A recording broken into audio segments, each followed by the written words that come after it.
میرے ذہن میں جو بہت سارے سوالات تھے اور ایک عام فہم آدمی کے دماغ میں جو سوالات تھے وہ بہت حد تک آج کلیئر ہوئے ہوں گے. بہت شکریہ. یہ جملہ تھوڑا وہ ہے غیر متعارف.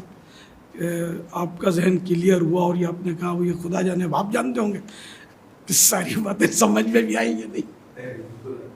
تو اس لیے وہ یہ جملے کہنے کے بجائے آپ کا بہت بہت شکریہ کہ آپ نے مطلب یہ کہ مجھے جوابات دیے. یہ کافی ہے. یعنی عام طور پہ لوگ بولتے ہیں بہت بہت شکریہ یا پوچھتے ہیں آپ کو سمجھ میں آ گیا تو سب وہ سر ہلا رہے ہوتے ہیں. تو اب جو سمجھ میں نہیں آیا اور جان بوجھ کر سر ہلا رہا وہ جھوٹ بول رہا ہے اشارے سے گناہ گار ہوگا. تو اس لیے ایسے موقع پر آدمی وہ نہ سمجھ میں آئے تو چپ رہے گا. خیر سر ہلانا یا داد دینا حرج نہیں. وہ آواز پر داد دیتا ہے بندہ. کسی طرح بھی یہی اظہار نہ کرے کہ میں مطلب سمجھ رہا ہوں. انما الاعمال بالنیات. اعمال کا دار و مدار نیتوں پر ہے.